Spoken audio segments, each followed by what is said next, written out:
My name is Evan, and I'm 28 years old. After my divorce, I moved to a small town called Chatham in Alabama.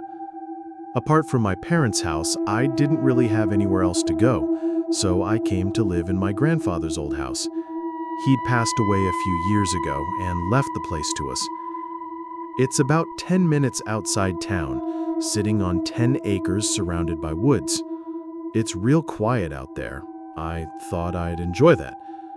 The house is old, wood floors that creak, doors that stick, the kind of place that always feels a little cold no matter how high you set the thermostat. But it was free, and I didn't have a better option. The first few nights were normal. I unpacked and cleaned. I spent the evenings sitting on the porch with a beer. It was peaceful. No traffic, just the wind through the trees and the occasional owl. But then the noises started. The first time I heard it was on the 7th night. I had just gotten into bed around midnight and was almost asleep when I heard whistling outside. It wasn't a song I recognized, just a slow, broken tune, off-key. It sounded like someone walking through the woods behind the house, whistling as they went. It creeped me out, but I figured it was some hunter or drunk neighbor. The next night, it happened again. Same time, same tune, but this time it sounded closer. I got out of bed and turned on the porch light, but I didn't see anyone. I went outside with a flashlight and checked around the yard. Nothing. No tracks, no sounds of someone running off, just the whistling fading deeper into the woods. I tried to ignore it for a couple of nights. I just stayed in bed and tried to sleep through it. But every time the whistling would start around 1:17 a.m. I know that sounds like a random number, but I swear it was always around 1:15 or 1:19, somewhere in there. It was like clockwork. I started thinking maybe someone was messing with me on purpose, someone who knew I was out there alone. I called the sheriff's office a few days later. An old deputy, I'll call him Deputy H, came out. He'd been on the job a long time. When I told him what was happening, he got real quiet.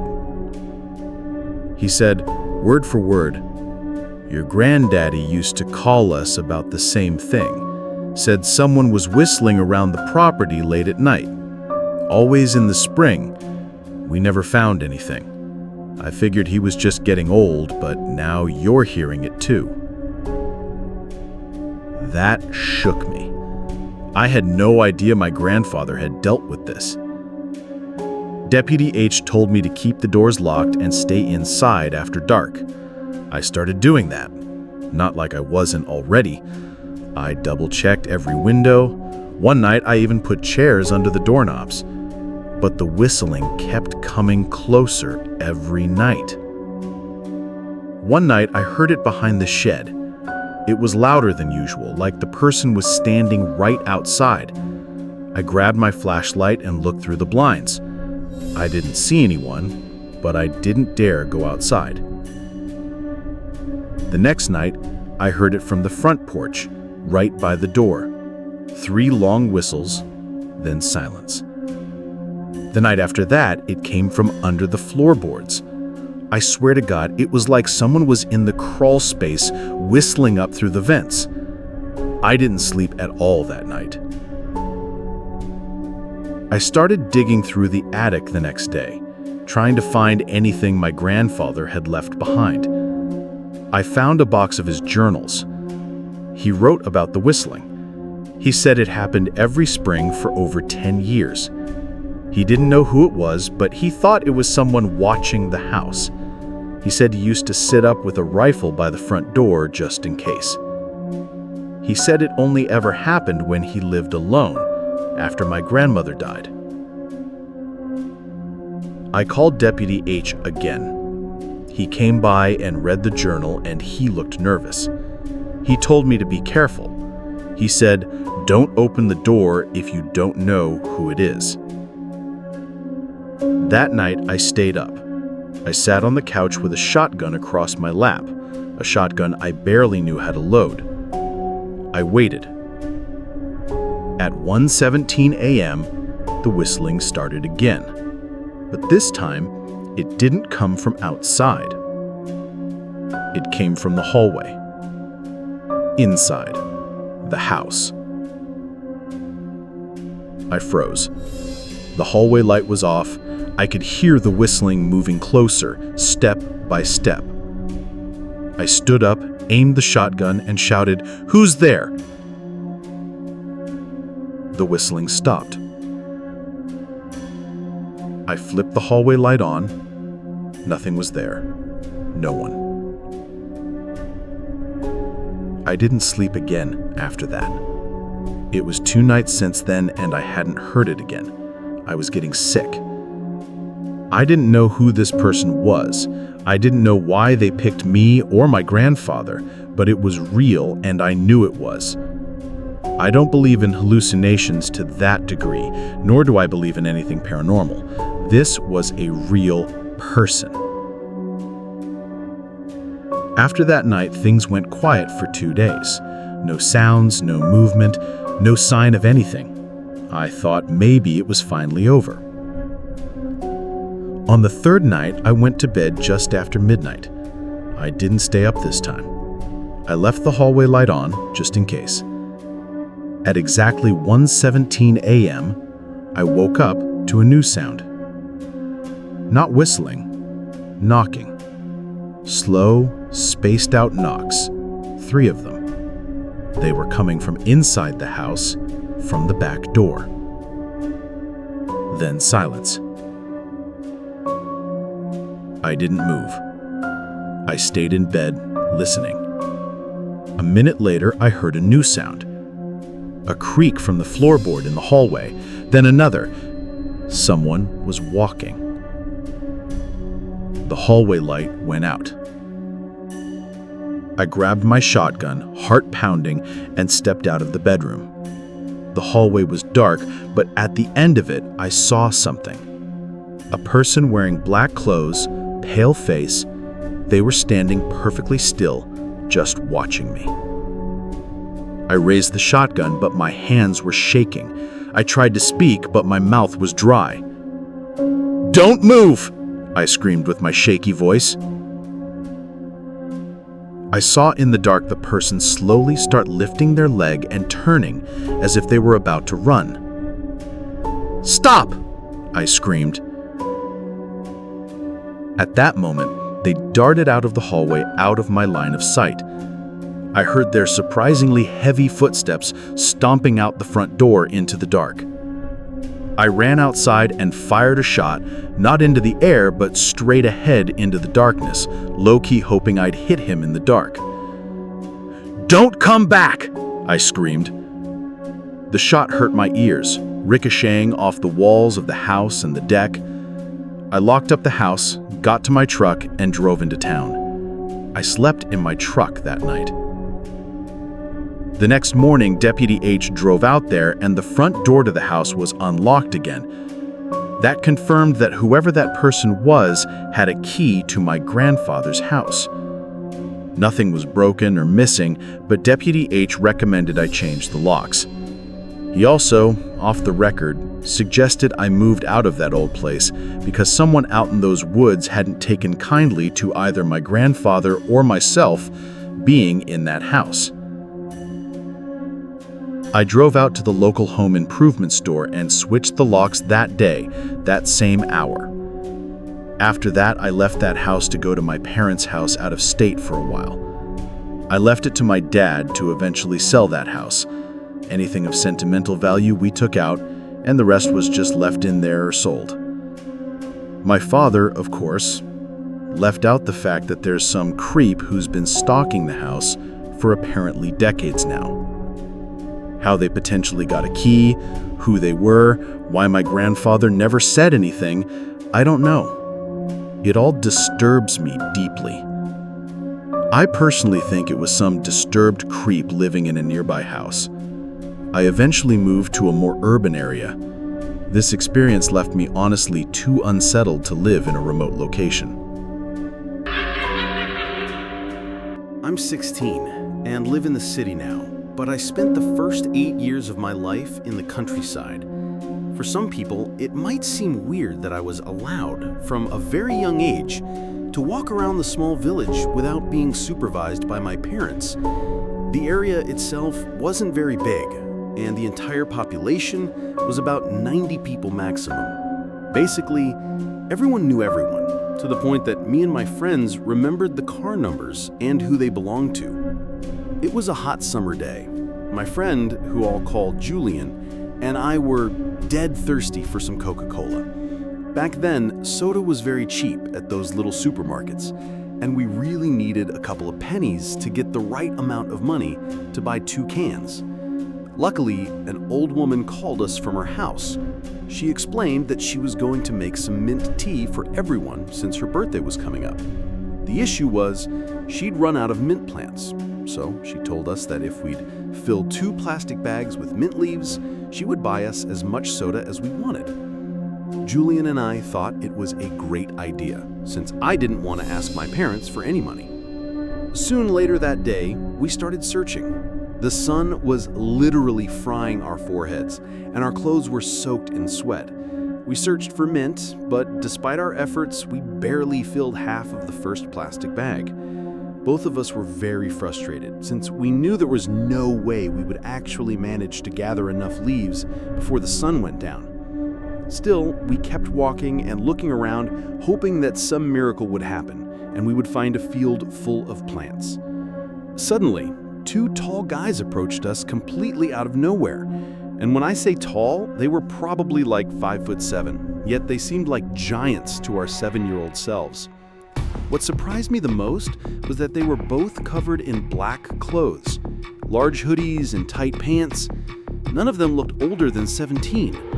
Despite being very hard to make out their facial features, they talked to us in a very friendly, childish voice, their words carefully chosen to not raise any suspicion.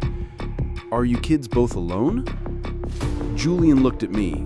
He seemed a little worried and made a hand gesture that signaled to leave. Unfortunately, body language was never my cup of tea, so I didn't understand what he wanted us to do. I shifted my attention back to the 2 guys and spoke in a rather cheerful voice. "Yeah, we're actually looking for some mint plants." Then I asked where we could find a bunch of those. "We've been looking for so long and we're really tired now." I'm not really sure, but I have a short flashback of one of the 2 guys smirking when they heard what we were looking for. One of them crouched next to me and patted my head. Julian quickly came close to me, pulling me back by the arm a little when he saw the guy touching me. His expression was serious, almost a little panicked, and he asked, "Who are your parents?" You see, from where I come from, that question required the answer to be by last name.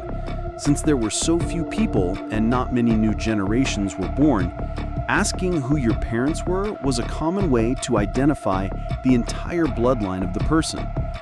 Julian was born in the countryside, so he knew the people much better than me. I assume he was scared because he didn't recognize the 2 guys, and the fact that they were talking to 2 small kids without anyone around and even patting my head instantly sent a red flag to him. Just as he feared, they avoided the question, looking like I was their main interest. Actually, I've seen a big field of mint. You see that hill over there? That's where we come from. If you want, we could lead you to the field and help you fill those bags, or even more. Of course, we knew that hill. Julian and I, and the other kids, would play hide and seek in its forest at night, and it was such fun, I can't even describe it. But still, not once have I ever seen any sort of mint field. After all, the only things that grew there were corn, grapes, and some watermelons. Again, I was a very idiotic kid, and all of those red flags meant nothing serious to me. I nodded eagerly, pulling Julian by the arm to come with me. The guy seemed satisfied and began to lead the way. We were walking further and further away from the village, and I could feel my friend's hand tremble in mine. At that point, I felt a sudden shiver down my spine, as the village was now completely nowhere to be seen. The forest was right in front of us, and I could see that there was no trace of any field of mint. I tried asking the guys where we were going, but they gave very vague answers like, "You'll see," or "Just be patient." I began to sweat as well and slowed my steps a little. Panic was rushing through my veins, and I quickly realized something bad was going to happen. But for some reason, I couldn't stop walking. I knew for sure that if either of us tried to step back, something really, really bad would happen. Then, very discreetly, Julian came close to my ear, and I still get chills remembering this so vividly. He whispered as silently as he could, "There's something wrong with these two. Run." That was the last thing I heard before Julian began sprinting downhill like crazy, his hand not breaking contact with mine for a single second. I was running as if my life depended on it, and it probably did actually. I could hear the two guys curse, and eventually they started chasing us from behind. I started crying loudly with fear, not stopping in my tracks. I'm sure I wasn't even breathing, and I can't understand how in the world I ran for almost 2 kilometers back into the village without a break or a breath. The woman who had asked us to look for the mint saw us both, full of tears and sweat. Our faces were pale as if all the blood had left our bodies in that very moment. At some point, as we got closer to the village, those guys must have stopped following us. She calmly took us inside and gave us some chocolate to feel better. She asked what happened, and Julian was the one to tell her since my mouth was completely paralyzed. As soon as he finished, the woman gave us a worried look and scolded us for being so stupid. Well, scolded Julian, as he lied, saying I didn't want to follow them, and he insisted on trusting the guys. After that incident, he wasn't allowed to come outside and play for a month. Well, I needed lots of time to recover from these small trauma. I never found out who those guys were or what they wanted from us. Looking back now, much older, I can likely guess, and that doesn't sit well with me. While we were running, there was a huge chance I could have tripped and fallen, since running downhill at that speed was very risky. If it wasn't for Julian, who is now my boyfriend, I don't even want to imagine what those guys would have done to us. My parents used to work a lot when I was little.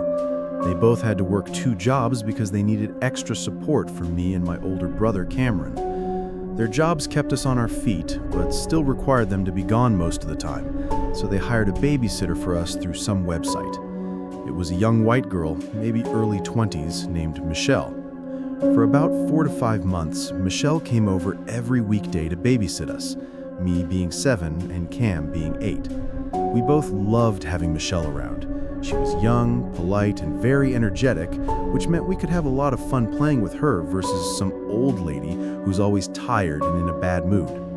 Cam and I did online classes because school would be too hard for my parents to keep up with. Michelle also helped with that a lot.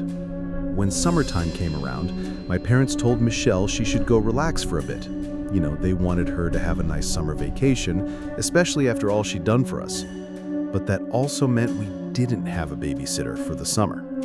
My parents didn't want to go through the process of finding a trustworthy babysitter, so they decided to just take Cam and me to our grandparents' house. They lived in Texas, in the countryside, which is a little far from our house in Oklahoma, but it would be worth the drive, given we'd be there all summer. The weekend came around, and on Saturday, we started our drive.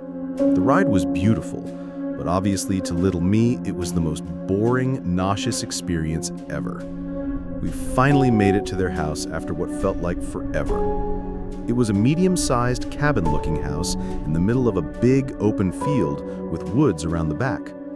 A little off to the side was kind of a barn-style building with an area for animals: cows, goats, chickens, and other cool stuff. We all said our hellos, and right away my grandpa wanted to take Cam and me on a little tour around the place. My parents stayed inside talking to my grandma as she cooked dinner for us. The night was amazing. We got to catch up with Grandma and Grandpa, and we played a little bit with their dog, Cora. When it was time for bed, my brother and I shared a room with a bunk bed and a TV. The room next door was another bedroom where my parents slept. My mom and dad fell asleep very fast because they were tired from the drive, and they had to be home the next day for work on Monday. Cam and I stayed up a little bit longer watching some cartoons on TV.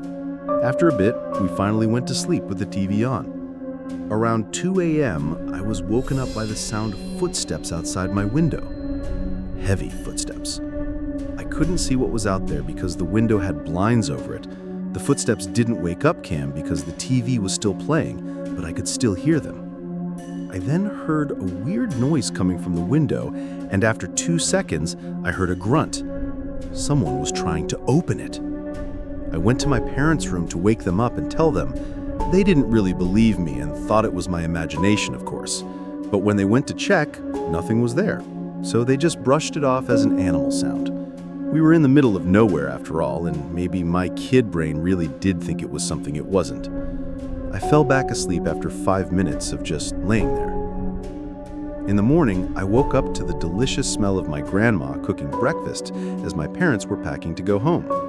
We all ate together, then my parents were off. Once they left, my grandpa took Cam and me to go feed the animals while taking Cora on a walk. I wanted to have Cora's leash, so my grandpa handed it to me, saying to hold on tight. As we were walking along the trail, I found myself having to pull Cora a little bit every 5 seconds. When I finally looked to see why she wasn't walking, I saw her staring at something. She was staring into the woods. I was a little scared to look in the direction, but when I did, I saw a black figure standing there, staring at us. Even though it was all black, I could tell he was looking at us. He was half behind a tree with his hands on the wood, as if he were trying to peek over, but with his whole body. I turned to my grandpa to tell him, but him and Cam were already like 15 feet ahead of me. I ran to catch up with them while having to pull Cora a little bit, but once I told my grandpa about the man in the woods, the man had vanished. It was like he was never even there. I thought I would have been able to see him if he'd run off, but where could he have gone? My grandpa had heard about what happened the night before, so me telling him something like that couldn't be me playing tricks on them. I could tell in his face that he was concerned, but he just told me that it was okay, and that it was probably a deer in the distance, and that when I ran, I scared it off. After we fed the animals, we went back to their house. We enjoyed the rest of the day watching movies and playing outside in the sprinklers. That night, my grandma made the best dinner too. There was a lot of food, so after eating, I was really tired. I took a quick 10-minute bath and headed right to mine and my brother's room. Again, we watched cartoons for a bit and fell asleep. Around 1 a.m., I was woken up by the sound of humming outside the window. It was humming to the theme song of Cyber Chase, the show that was playing. Cam, being the heavy sleeper he was, didn't wake up to it, and as I said earlier, the blinds were over the window, so I couldn't see what it was, but I knew for sure at this point it had to be a person. At first I thought it was my grandpa outside smoking, and for some reason he started humming the intro because he heard it through the window. Of course, that was a dumb explanation, but me being the kid I was, I yelled out, "Grandpa!" The humming stopped. After 30 seconds of no sound, I then heard, "Hey, it's Grandpa. Come out here, kid. I want to show you something cool." I then proceeded to put on my shoes and went outside. There were no lights, but I remember how beautiful the night sky looked. I finally got to my window where I saw my grandpa standing. He reached out his hand for me to grab it. I took his hand and he started leading me toward the barn. I tried talking to him, asking where we were going, but no answer. I started to rethink what was happening. Why would my grandpa be outside at 1 a.m. showing me something cool? Why was he wearing a sweater with the hood up? Then I looked at my grandpa's hand and really paid attention to it, only to realize it wasn't my grandpa's hand. It was the hand of someone much younger. I tried to pull my hand away, but his grip only got stronger. I didn't want to let him know something was wrong, so I stayed quiet, even though my heart was pounding. Then I looked behind him and noticed a long handle sticking out of the back of his pants.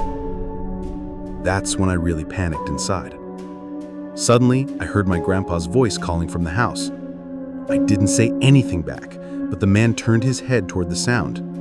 In that moment of distraction, I yanked my hand free and started to back away. The man stood there for a second, then suddenly bolted toward the woods. I ran straight for the house, yelling for help.